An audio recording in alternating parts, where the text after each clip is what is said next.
Let's continue.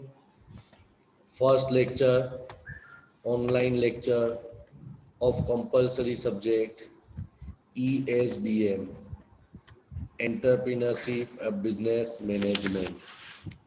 अब ये subject चालू करने के पहले थोड़ा बहुत समझ लेते हैं कि एंटरप्रीनर क्या है, एंटरप्रीनर किसको बोलते हैं। तो an entrepreneur is an one of the important segment for economic growth. Material में आप मत ढूंढो, मैं जो बोल रहा हूँ उस पर सुनने की कोशिश करना, और आप लोग पेन और मटेरियल बुक्स लेके रखना, ताकि जो एक्स्ट्रा पॉइंट में जो बताऊंगा जो मटेरियल में नहीं है, एग्जामिनेशन में एमसीक्यू में पूछे जा सकते हैं।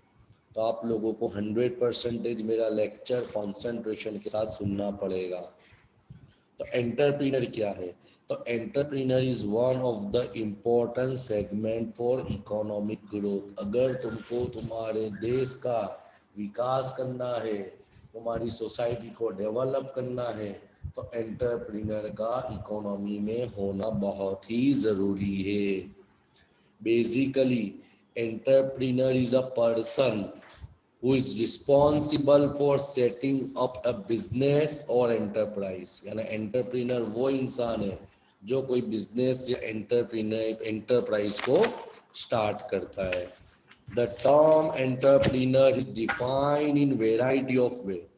एंटरप्रीनर को अलग अलग लोगों ने अलग अलग तरीके से अपनी अपनी एक्सप्लेनेशन से एक्सप्लेन किया, इसीलिए बता रहा हूँ। मटेरियल पे ध्यान मत देना, मेरे ऑडियो पे ध्यान देना। The term entrepreneur has been defined in varieties of way. The concept of entrepreneur vary from country to country as well as from period to period. ये भी याद रखना कि हर कंट्री में एंटरप्रीनर की डेफिनेशन मीनिंग अलग होती है। और कंट्री तो समझो, मगर जैसे जैसे एक ही कंट्री की बात ले लो, मगर समय बदलाएगा तो एंटरप्रीनर का मीनिंग बदला जाता है। क्लियर? समझ में आया? अब स्टार्ट करते। The term entrepreneur has come from French word entreprendre which means to undertake. यानी एंटरप्रीनर एक फ्रेंच वर्ड है जिसका मतलब होता है टू अंडरटेक, यानी कोई भी चीज की शुरुआत करना। एंटरप्रीड स्पेलिंग याद रखना। अब मैं जो बोल रहा हूँ वो लिखते जाना। In early 16th century the French man who organize military expenditure were considered as entrepreneur. पूछ सकते हैं एमसीक्यू में, तो भाई 16th सेंचुरी में फ्रेंच किसके लिए इस्तेमाल होता था? तो 16th सेंचुरी में जो फ्रेंच लोग मिलिट्री के काम में बिजी रहते थे उनको एंटरप्रीनर बोला जाता था। सिमिलरली इन 1700 AD 17वीं सदी में the term entrepreneur was used for architecture and contractor. 17वीं सदी के अंदर ये शब्द उनके लिए इस्तेमाल किया जाता था जो आर्किटेक्चर होते थे या तो पब्लिक कंसल्टेंट यानी कॉन्ट्रैक्टर होते थे। समझ में? ये एक्स्ट्रा पॉइंट है जो आपको एक्स्ट्रा नॉलेज के लिए बता रहा हूँ, जो एमसीक्यू में पूछ सकते हैं। अगेन रिवाइज करता हूँ। एंटरप्रीनर एक फ्रेंच वर्ड है जिसका मतलब होता है कोई चीज की शुरुआत करना। एंटरप्रीनर 1600 सदी के अंदर, 16वीं सेंचुरी के अंदर फ्रेंच के अंदर वो लोगों को एंटरप्रीनर कहा जाता था जो मिलिट्री एक्सपीडिशन के अंदर इन्वॉल्व थे। 1700 एडी के अंदर वो लोगों के लिए बोला जाता था जो लोग कॉन्ट्रैक्टर और आर्किटेक्चर हुआ करते थे। क्लियर? सो आगे बुक से अब आगे बढ़ते। Entrepreneur is a person who start his own enterprise. He is highly motivated individual who is action oriented. Action oriented का मतलब क्या? कि जो कोई काम करने पे, जो कार्य करने पे सक्षम रहता है। And moderate risk taker. Risk taker का मतलब रिस्क लेने वाला। Entrepreneur is one of the factor of production. Already हमको मालूम है फैक्टर ऑफ प्रोडक्शन कितने होते हैं, 4 होते हैं, land, labour, capital and entrepreneur. तो वही बताया कि entrepreneur is one of the 4 of the factor of production. And entrepreneur is catalyst to development. यानी अगर तुमको मैंने डेफिनेशन में इंट्रोडक्शन में ही बोला, पहली लाइन में ही बोला कि entrepreneur is one of the important segment for economic growth. अगर तुमको तुम्हारा ग्रोथ करना है, डेवलपमेंट करना है, तो एंटरप्रीनर का होना जरूरी है। अब देखते हैं डेफिनेशन ऑफ एंटरप्रेन्योर। एंटरप्रेन्योर किसको कहा जाता है? The an entrepreneur is a person who create a new business. Entrepreneur वो इंसान है जो कोई नया बिजनेस स्टार्ट करता है। And take risk and uncertainty, जो रिस्क एंड अनसर्टनिटी को बियर करता है for achieving profit and growth. ये तो मैंने पहले ही बता दिया कि कोई भी इंसान बिजनेस करेगा तो उसका बेसिक मोटो प्रॉफिट करना होगा या तो अपनी मिल्कत को, वेल्थ को इंक्रीज करना होगा। बाय आइडेंटिफाइंग सिग्निफिकेंट अपॉर्चुनिटी, यानी कुछ अपॉर्चुनिटी उसके पास जहां जहां तक होगी वहां वहां वो अपना ध्यान देगा। एंड असेंबलिंग नेसेसरी रिसोर्सेज, ने जो जो रिसोर्सेज की जरूरत पड़ेगी उसके ऑब्जेक्टिव को अचीव करने के लिए वो सब रिसोर्सेज को असेंबल करेगा। यहाँ पे रिसोर्सेज का मतलब आता है land, labour, capital and everything which are required for completion of project. Clear? तो ये हुआ एंटरप्रेन्योर। अब जाते हैं डेफिनेशन पे। अकॉर्डिंग टू रिचार्ड कैंटिलियन, याद रखना डेफिनेशन इसकी, अकॉर्डिंग टू रिचार्ड कैंटिलियन। पूछ सकते ये कब थे? तो इन्होंने 18 सेंचुरी में एंटरप्रेन्योर की डेफिनेशन दी थी। याद रखना रिचार्ड कैंटिलियन जो फादर ऑफ एंटरप्रेन्योरशिप कहे जाते हैं, उन्होंने अपनी डेफिनेशन कब दी थी? 18 सेंचुरी में दी थी। ये फ्रेंच के इकोनॉमिक्स थे। कहाँ के इकोनॉमिक्स थे? फ्रेंच के। Richard Cantillon was the French economics and he provide the definition of entrepreneurship in 18 century. Which century? 18वीं सदी। इन्होंने क्या डेफिनेशन दी है? देखो बहुत मस्त डेफिनेशन दी है।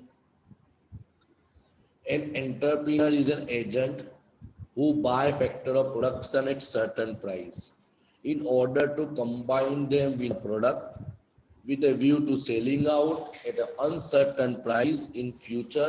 Thus, entrepreneur is a risk bearing agent. बहुत अच्छा बताया है, वो जो मैंने ऊपर पढ़ा उसका ही तोड़ है। इन्होंने बताया एंटरप्रेन्योर वो इंसान है जो फैक्टर ऑफ प्रोडक्शन को खरीदता है, खरीदने के बाद वो सबको मिक्स करके कोई पर्टिकुलर प्रोडक्ट बनाता है बेचने के मकसद से, वो भी फ्यूचर में। क्लियर? तो उसको बोला जाता है entrepreneur. He is risk bearing agent. याद रखना क्या बोला गया, देखो थोड़ा ब्रॉड कर रहा हूं, risk bearing agent. Now come J B से, अकॉर्डिंग टू जॉन बैप्से से, जे बी से, entrepreneur is the one who combine the land on one, labor on other, capital on other and produce a product। सीधी बात है, land लेता है, labour लेता है, capital लेता है, सबको मिला के प्रोडक्ट बनाता है।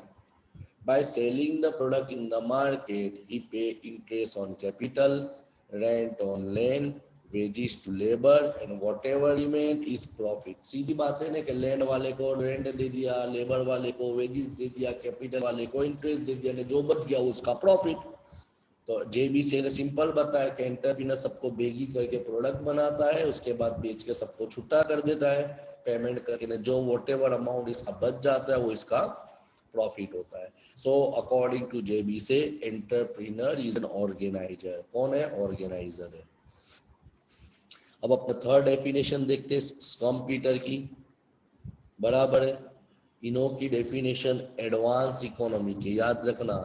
According to Joseph Schumpeter, the entrepreneur in advance economy is an individual who introduce something new into economy। क्या बताया? who introduce something, वो व्यक्ति जो बिजनेस में कुछ नया लेके आता है, चाहे कोई मेथड ऑफ प्रोडक्शन हो, चाहे कोई पर्टिकुलर प्रोडक्ट हो, चाहे कोई नया रॉ मटेरियल हो, या तो नया मार्केट हो, कुछ भी हो, व्हाटएवर देखो लिखा हुआ है। सो इसीलिए इसको इनोवेटर भी कहा जाता है। जैसे नया प्रोडक्ट है, नई मेथड है, नई इंडस्ट्री है, नया मार्केट है, नया रॉ मटेरियल है। क्लियर? तो यहाँ हमने 3 लोगों की डेफिनेशन देखी, वो है एंटरप्रेन्योर के ऊपर। क्लियर? अब हम जाते हैं what do you mean by entrepreneurship. Entrepreneurship का मीनिंग क्या है? अब ये चीज को समझने के पहले थोड़ा मैं लॉजिक बता दो। Carrying out new combination, carrying out new combination is called enterprise। and the person who carry out this combination is known entrepreneur. Clear? कुछ नया करना वो बिजनेस को एंटरप्राइज बोला जाता है, और जो इंसान वो नई चीज लेके आता है उसको एंटरप्रेन्योर बोला जाता है। क्लियर? तो यहाँ पे हम अलग अलग लोगों की डेफिनेशन देखेंगे, इंट्रोडक्शन तो वही है। क्लियर? अब एंटरप्रेन्योर क्या, ये भी तुम एमसीक्यू में लिख सकते हो कि entrepreneur is the one who engage in entrepreneurship, यानी एंटरप्रेन्योर वो बंदे को बोला जाता है जो एंटरप्रेन्योरशिप बिजनेस के अंदर एंगेज हो, इन्वॉल्व हो। क्लियर? देखते हैं what do you mean by entrepreneurship and explain definition of entrepreneurship. So entrepreneurship is the process of giving birth to new business. कोई भी बिजनेस को नए तौर से नए तरीके से चालू करना, that is called entrepreneurship. It is an act of being entrepreneur. मैंने ऑलरेडी बता दिया कि entrepreneurship का मतलब है entrepreneur who engage in such business. It is the function performed by entrepreneur to establish his enterprise. देखो एक चीज बार बार आ रही है कि एंटरप्रेन्योर बिजनेस को चालू करने के लिए, एंटरप्राइज को चालू करने के लिए जो एक्ट, जो काम करता है उसको एंटरप्रेन्योरशिप बोला जाता है। एंटरप्रेन्योरशिप डेफिनेशन है अलग अलग। पहले आती basic definition, entrepreneurship is tendency of mind to take calculated risk, यानी मॉडरेट रिस्क, यानी जितनी तुम्हारी लेवल है कैपेसिटी उतनी ही रिस्क लेना, with confidence to achieve business objective. सीधी बात है कि कोई भी रिस्क कब लेगा, एक चीज पे लेगा ताकि उसका मकसद, उसका गोल, उसका मोटो, उसका ऑब्जेक्टिव अचीव हो सके। क्लियर? अब देखते हैं definition. According to H Cole, entrepreneurship is a purposeful activity. Underline करते जाना, लिखते जाना, पर्पसफुल कॉमन है। कोई भी फालतू काम करने को एंटरप्रेन्योरशिप नहीं बोला जाएगा। कोई मकसद होगा, कोई बेसिक मेट्रो होगा, बेसिक ऑब्जेक्टिव होगा ऑफ एन इंडिविजुअल, या तो मेरा, और अ ग्रुप ऑफ इंडिविजुअल, या तो हम 4-5 जन ने सोचा कि भाई कुछ नया करते, कुछ नया बिजनेस करते हैं।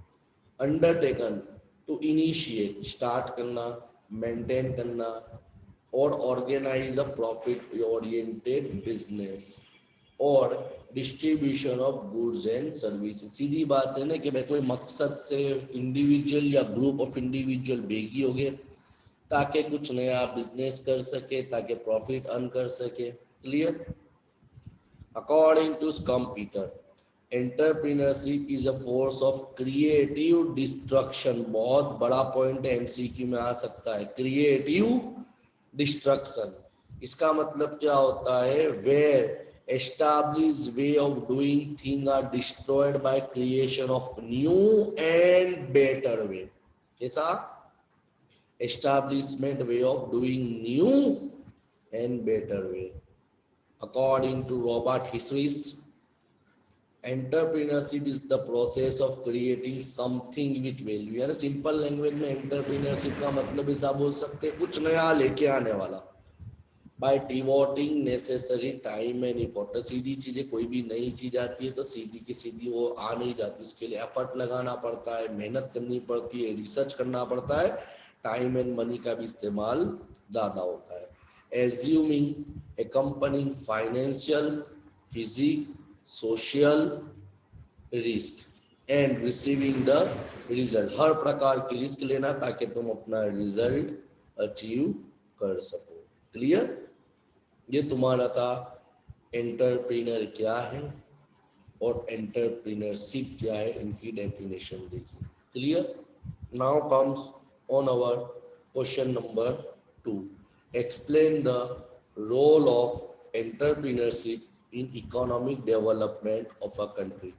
एंटरप्रेन्योर का इकोनॉमी के अंदर रोल क्या है, मोटो क्या है? छोटा सा आंसर है, एक पेज में अवर हो जाएगा।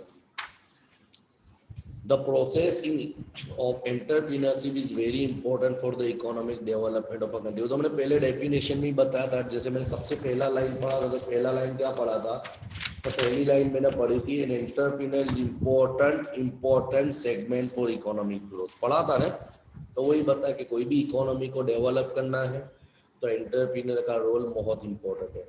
According to Schumpeter, an entrepreneur is a key figure in economic development. Key figure का मतलब रोल मॉडल होता है।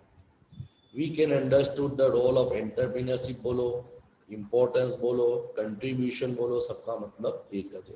अगर एंटरप्रेन्योरशिप होगा तो आपकी इकोनॉमी में उसका इंपॉर्टेंस क्या है, बेनिफिट बोल सकते हो, एडवांटेज बोल सकते हो, मेरिट्स बोल सकते हो, व्हाटएवर।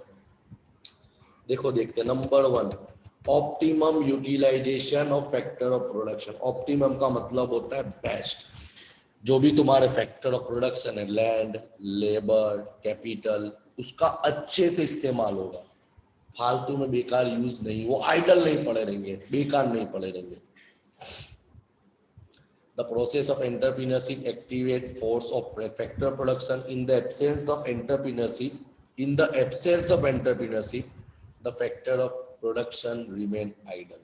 सीधी बात है ना, क्योंकि एंटरप्रीनर होगा नहीं तो ये चारों चार जैसे वैसे ही पड़े रहेंगे, क्योंकि डेफिनेशन में पढ़ा था कि entrepreneur is the person who bring land on one, labor on one, capital on one and combine them and make a product.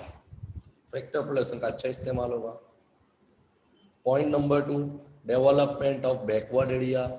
सीधी बात है कि तो सबको मालूम है, प्रैक्टिकल आप एफआई से पढ़ते आ रहे हो कि जब भी कोई एंटरप्राइज या बिजनेस सेगमेंट या छोटा मोटा फर्म भी बैकवर्ड एरिया में डेवलप होगा या बैकवर्ड एरिया के अंदर एस्टाब्लिश होगा तो कॉमन है वहाँ की इंफ्रास्ट्रक्चर इंक्रीज होगा, वहाँ का कम्युनिकेशन इंक्रीज होगा, वहाँ के रोड इंक्रीज होंगे, वहाँ का electricity, transportation, water facility, drainage facility, indirectly वहाँ का एरिया इनडायरेक्टली डेवलप होगा। तो इसका मतलब क्या होगा कि भाई जैसे जैसे एंटरप्रीनरशिप डेवलप होते जाएंगे, एंटरप्रीनर बनते जाएंगे, एंटरप्रीनरशिप फॉर्म ओपन होते जाएंगे, बैकवर्ड एरिया धीरे धीरे डेवलप होते जाएगा। Point number 3, simple practical point है, जनरेशन ऑफ एम्प्लॉयमेंट अपॉर्चुनिटी। अपनों को मालूम है कि in developing country like India one of the biggest problem is unemployment, क्योंकि पॉपुलेशन ज्यादा है। तो कॉमन सी बात है, अगर कोई एंटरप्रीनरशिप चालू होगा तो हमने डेफिनेशन में ही पढ़ा, फैक्टर ऑफ प्रोडक्शन, लेबर की जरूरत पड़ेगी। तो कौन से लेबर काम करेंगे? मैं और तुम तो काम नहीं करने जाएंगे, क्योंकि हम तो ऑलरेडी काम कर रहे हैं, कोई ना कोई जगह से जुड़े हुए हैं। तो जो लोग बेरोजगार है, जो लोग अनएम्प्लॉयड है, वो लोग इसके अंदर काम पे लगेंगे, तो ऑटोमेटिकली अनएम्प्लॉयमेंट का लेवल ऑटोमेटिकली कम हो जाएगा। क्लियर? समझ में आया? सिंपल पॉइंट है। Point number 4, introduction of new product. Introduction of new product, new service and new technology. New product, new service and new technology. तो जैसे मैंने डेफिनेशन में ही बताया था कि भाई कोई भी एंटरप्रेन्योर डायरेक्टली कोई प्रोडक्ट लेके नहीं आता, उसको उसके अंदर समय देना पड़ता है, टाइम देना पड़ता है, रिसर्च करना पड़ता है। तो कॉमन है, जब भी कोई नया प्रोडक्ट आएगा तो automatically it will be beneficial for all of the human being. चाहे उनको अच्छी क्वालिटी का प्रोडक्ट मिल सकता है, सेटिस्फैक्टरी सर्विस मिल सकती है, मैक्सिमम सेटिस्फेक्शन मिल सकता है, रिजनेबल प्राइस मिल सकती है। तो ये कब होगा? जब कोई नया प्रोडक्ट आएगा, मार्केट में कॉम्पिटिशन इंक्रीज होगा। Clear? Creation of new market, ये भी चीज है कि नए नए मार्केट एस्टैब्लिश होंगे, नए नए सोर्सेज ऑफ एस्टैब्लिश होंगे, नए नए सोर्सेज ऑफ प्रोडक्ट डेवलप होंगे, अलग अलग तरीके के रॉ मटेरियल का इस्तेमाल कैसे करना है, उसको असेंबल कैसे करना है, उसको यूज कैसे करना है, वो इस्तेमाल होगा। ये तुम्हारा पॉइंट आता है। Point number 6, improvement in standard of living. सीधी सी बात है, जो पॉइंट नंबर 2 से रिलेटेड है कि जैसे ही एम्प्लॉयमेंट अपॉर्चुनिटी एंटरप्रेन्योरशिप के आने से इंक्रीज होगी तो जो लोग रोजगार होंगे उनको इनकम मिलेगी, वेजिस मिलेगा, लेबर को सैलरी मिलेगी, एम्प्लॉय को सैलरी मिलेगी, लेबर को वेजिस मिलेगा। तो ऑटोमेटिकली क्या होगा कि उनका जो स्टैंडर्ड ऑफ लिविंग है, लाइफ स्टाइल है, वो ऑटोमेटिकली धीरे धीरे डेवलप होगा। जनरली जो वीकर सेक्शन ऑफ सोसाइटी वो भी धीरे धीरे धीरे धीरे धीरे ऊपर आने लगेंगे। वो लोग एजुकेशन का इंपॉर्टेंस समझेंगे, जॉब का इंपॉर्टेंस समझेंगे, पढ़ाई का महत्व समझेंगे। तो इनडायरेक्टली क्या होता है कि एंटरप्रीनरशिप के आने की वजह से लोगों के स्टैंडर्ड में भी रहन सहन, लाइफ स्टाइल में चेंजेस आ सकता है। Clear? Point number 7 is contribution to overall growth and development of society. The process of entrepreneurship help various section of society. देखो ऐसा नहीं बोला एक कोई फायदा होगा। कंज्यूमर, तो कंज्यूमर को फायदा क्या होगा तो कंज्यूमर को better quality of product at low price मिलेगा, reasonable price, low price. Investor को क्या होगा कि जो लोग पैसा इन्वेस्ट कर रहे हैं उनको इन्वेस्टमेंट पे प्रॉपर सिस्टमेटिक इफोर्टेबल रिटर्न मिलेगा। सप्लायर, तो सप्लायर क्या होगा कि भाई उनका रॉ मटेरियल खरीदा जाएगा, उनको अलग अलग प्रकार के इक्विपमेंट मिलेंगे, उनका भी बिजनेस बढ़ेगा। गवर्नमेंट, एंटरप्रेन्योर बढ़ेगा तो इनकम करेगा। अब as we know, as we earn income we have to pay tax to government, तो गवर्नमेंट का भी रेवेन्यू का सोर्स बढ़ेगा। यानी इन शॉर्ट एंटरप्रेन्योरशिप के आने से इकोनॉमी में ओवरऑल इफेक्ट पड़ता है। Clear? Point number 8, promotion of capital formation, सबसे इंपॉर्टेंट चीज है कैपिटल फॉर्मेशन। पैसा मार्केट में ज्यादा फिरेगा, लोग फालतू में पैसा रखे नहीं रहेंगे, वो लोग इन्वेस्ट करेंगे। इन्वेस्टमेंट जितना होगा उतना तुम्हारा पैसा मार्केट में सर्कुलेट होगा। देखो देखते हैं, entrepreneurship lead to higher income. Common है, इनकम बढ़ेगी लोगों की। अब इनकम बढ़ेगी तो लोगों की सेविंग बढ़ेगी। ऑलरेडी हमने SY BCom में थर्ड सेम में पढ़ा हुआ है, सेविंग बिकम इन्वेस्टमेंट। इसका मतलब क्या होता है, जो पब्लिक का आइडल यानी जो पैसा फालतू में अनयूज पड़ेगा वो कहीं ना कहीं जनरेट होना लग जाएगा, तो जिससे तुम्हारी इकोनॉमी में कैपिटल फॉर्मेट होगी। तुम्हारी नेशनल इनकम और ग्रॉस डोमेस्टिक प्रोडक्ट के अंदर भी बहुत सा डिफरेंसेस आ सकता है। इंक्रीज इन नेशनल इनकम जरूरत नहीं, प्रैक्टिकल पॉइंट है। अर्निंग ऑफ फॉरेन एक्सचेंज, सबसे बड़ा एडवांटेज ये होता है कि हम कोई एंटरप्रीनरशिप एस्टैब्लिश करता है तो एंटरप्रीनर्स का मतलब जो होता है कुछ नया लेके आने वाला, चाहे कोई इनोवेटिव प्रोडक्ट हो, इनोवेटिव वस्तु हो, सर्विस हो, यूज हो, तरीका हो, कोई पर्टिकुलर इन्वेंटरी, कुछ भी हो। तो इससे क्या होगा, कुछ भी नई चीज होगी तो automatically it will increase the export oriented opportunity for our country. तो इससे क्या होगा, ऑटोमेटिकली इंडियन एक्सपोर्ट बढ़ेगा ना। जो बैलेंस ऑफ पेमेंट में जो इंडिया का जो बर्डन है, जो balance of payment international transaction में एक्सपोर्ट माइनस इंपोर्ट के अंदर जो प्रॉब्लम्स है वो ऑटोमेटिकली धीरे धीरे कम हो जाएंगे। और कॉमन सी बात, हमको फॉरेन का पैसा ज्यादा अर्निंग होगा। Clear? And last point is increased rate of economic growth. Already मैंने पहला ही पॉइंट पढ़ा था, क्या पढ़ा था, entrepreneur is important segment of economic growth. पहला ही पॉइंट पढ़ा था, शुरुआत में ही पढ़ा था। तो ये भी सबसे बड़ा इंपॉर्टेंस है, एडवांटेज है, मेरिट्स बोल सकते हो कि entrepreneurship reduce concentration of power in few hand. Basically सबको मालूम है कि जिसके पास बहुत पैसा है वो इकोनॉमी पे कंट्रोल करते हैं।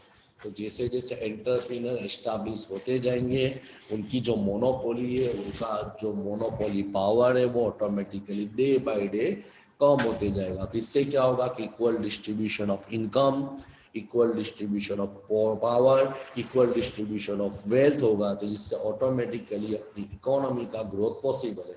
क्योंकि जो चीज इस पे क्या होता है, हमने पढ़ा हुआ है कि rich become richer and poor become poor. मगर जैसे जैसे एंटरप्रेन्योर आते जाएंगे वो नए नए प्रोडक्ट लेके आएंगे, मार्केट में कंपटीशन, परफेक्ट कंपटीशन जैसा माहौल क्रिएट होगा, जिससे जिसका जो मोनोपोली है ऑटोमेटिकली कम होगी, उनको अपनी प्राइस घटानी पड़ेगी और इनडायरेक्टली लोगों को बेनिफिट होगा। Thus, in short, entrepreneur is a catalyst for development. Catalyst का मतलब जरूरी है, बराबर है। इकोनॉमी इज द इफेक्ट, देखो इसके लिए लोगों ने बहुत अच्छी कहावत बताई, economy is the effect for which entrepreneur is the cause. यानी इकोनॉमी में जो भी असर होती है उसके पीछे जो कारण है वो एंटरप्रेन्योरशिप ही है। क्लियर? यहाँ पे हमारा question number 1, lecture number 1 completely over होता है।